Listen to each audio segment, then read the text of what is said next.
Olá pessoal, falando deste livro, Introdução à Bíblia, volume 4, dessa vez, tá? Então, volume 4, aqui ele vai falar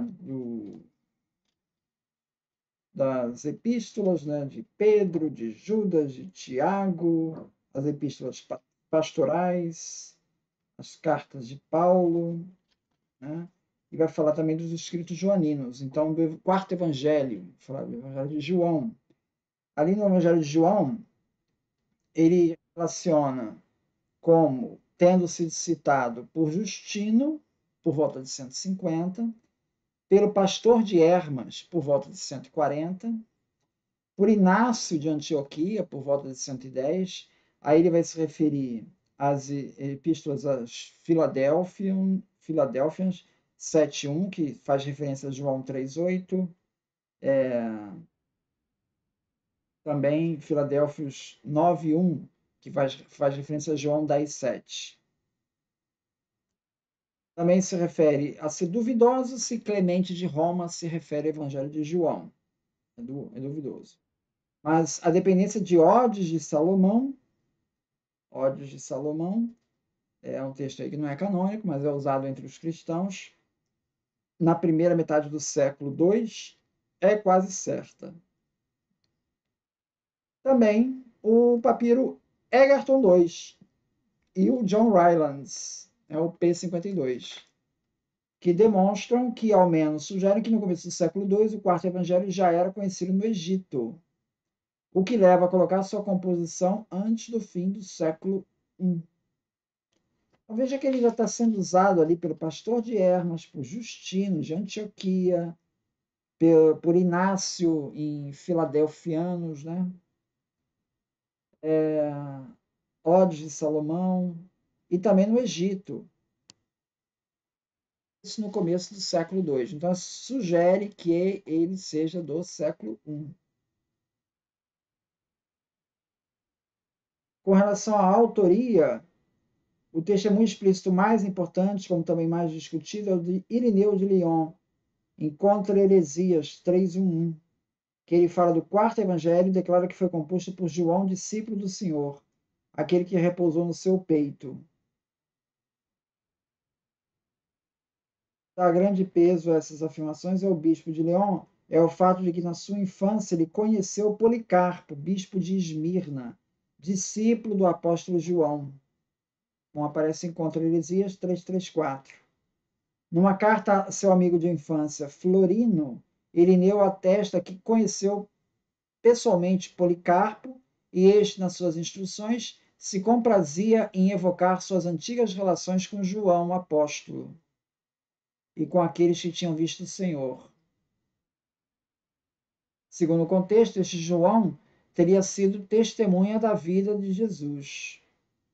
É o autor do Evangelho do Verbo, que se encontra assim designado, mas é também um apóstolo. Conceberia-se assim a insistência de Policarpo em evocar suas relações com João, qualquer discípulo do Senhor, no sentido amplo, só se fosse realmente o próprio Jesus, né? Então, ele está meio que corroborando a interpretação do Irineu de que foi João apóstolo, né? Que ele dá, por exemplo, no debate que houve ali entre foi bispo de Éfeso, ele escreveu em 190 uma carta para o bispo de Roma, Vítor, para defender o direito dos bispos da Ásia de conservar o costume de celebrar a Páscoa em 14 Nissan. E ali Polícrates lembra com fania, se orgulhando daquilo, da presença em Éfeso do túmulo de João. Então, se a igreja romana, que combatia a prática, né, do 14 de Nissan, tivesse podido contestar esses dados, com certeza ela teria feito, supondo que a estada de João em Éfeso fosse uma lenda. Então, é possível que realmente João tenha morrido em Éfeso e que lá tenha sido o túmulo dele.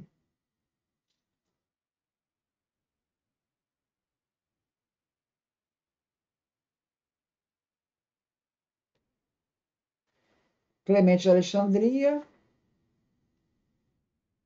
mais antigo personagem da igreja no Egito, relata, por sua vez, que depois da morte de Domiciano, João retornou da ilha de Patmos para Éfeso. Isso está no Eusébio, História Eclesiástica 3:23-6. Hipotiposes, tá em Eusébio Cesareia 6:14, História Eclesiástica, né? Ele se refere a esse livro de Clemente de Alexandria, o Eusébio, né? E que ali ele mostra uma ordem e composição dos evangelhos, referindo-se a uma tradição recebida dos antigos presbíteros de que João compôs seu evangelho, que era chamado de evangelho espiritual.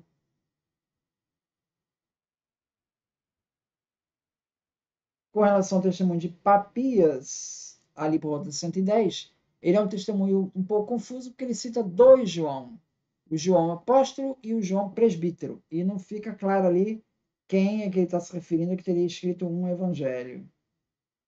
Ele não faz referência direta ao evangelho de João.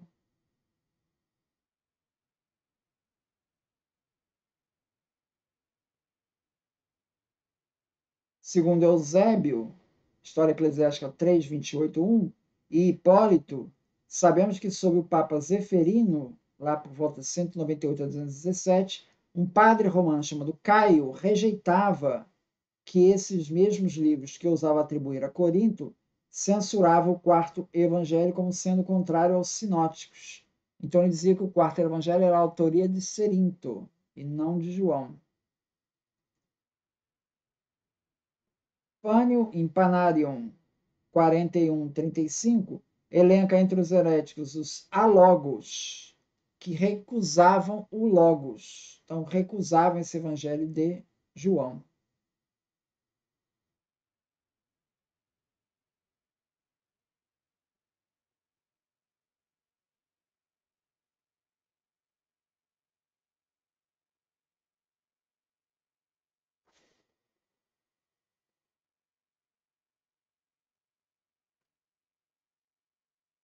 A questão do martírio de João, ele faz referência aqui, há uma referência ali nos sinóticos, né? De que Jesus fala com os irmãos, né, filhos de Zebedeu, que é João e Tiago, e ele diz que eles beberão do cálice que Jesus irá beber, uma referência ao martírio. Tiago, né, o Tiago, filho de Zebedeu, ele de fato, segundo Atos dos Apóstolos 12:2, ele foi martirizado. Mas João não há esse registro na tradição, né? Aqui o Foilê, ele vai dizer que existe um historiador que escreveu um livro chamado História Cristã, Filipe de Side. Essa história foi publicada por volta de 430. E ali ele fala que na época que o Tiago Zebedeu morreu, o João também morreu. Então, os dois morreram, né? Só que isso daí ele vai contestar, porque esse Filipe de Cide, ele é descrito por Sócrates, Sozomen, é um historiador também da igreja primitiva, ele não dá muita credibilidade a esse depoimento do Filipe. Ele diz que o Filipe é um cara muito contraditório, ele se engana muito nas datas, ele comete muitos erros, então ele não é confiável. Então, essa informação do João martirizado, ela não bate. E principalmente porque o Eusébio de Cesareia, ele faz questão de listar ali vários mártires, né? E ele não lista João como mártir. E Papias também não faz nenhuma referência a ter sido martirizado. Então, isso daí leva um certo descrédito, né? Tem um martirológio ali da cidade de Cartago, que ele lista no dia 27 de dezembro, ele lista ali o Tiago, apóstolo, mas ele não fala de João. Então, isso é um martirológio bem antigo, né? Então, ele não está se referindo ali em João, tá? Ainda a questão da autoria, o Folha ele vai dizer que a autoria é de João Apóstolo, né? Vai nessa tese aí, e que hoje em dia a maioria já não defende essa tese, mas aí ele está dizendo que um argumento para dizer que João é o apóstolo João, né, é que você pega, ele fez uma estatística construída por Chapman, tá? Que ele listou os apóstolos citados por cada um dos evangelhos, né? E ali aparece uma coisa bastante interessante, que o evangelho de João é o que mais cita nominalmente os apóstolos de Jesus, tá? É o que mais cita. Por exemplo, se você pega o apóstolo Judas, né, tem o apóstolo Judas e o Judas Iscariotes. O Judas, ele só é citado por João. Filipe só é citado por João, citado 12 vezes. Tomé só é citado por João, 7 vezes. André é citado por João 5 vezes. E nos sinópticos, o que mais cita ele é o Marcos, que cita 3. Tá? E o Pedro é citado 40 vezes por João. E nos sinóticos, o que mais cita é Lucas, 29 vezes.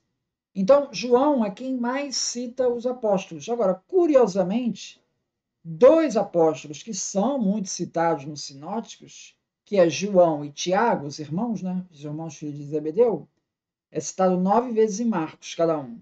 Tá? Em João não é citado nenhuma vez. Então, essa ausência, segundo foi ler, revela que ele é o próprio João. Por isso que ele não está se citando. Então, ele evita se citar e citar o irmão. Esse seria o argumento aí para dizer que João seria o autor. Mas a crítica textual, considerando as diferenças de texto, de palavras, etc., acha muito improvável, além de toda a elaboração que tem no Evangelho de João, um evangelho altamente espiritual, né? Que tem lá o conceito de logos, uma coisa sofisticada de filosofia. Seria estranho um pescador estar escrevendo aquele nível de, de erudição, né? Então, e analfabeto, ao que tudo indica, né? Então, isso leva a crer a maior parte da crítica que não é o João Apóstolo, mas o Follet, ele está na linha de que defende a autenticidade do próprio João Apóstolo. É isso, muito obrigado, então.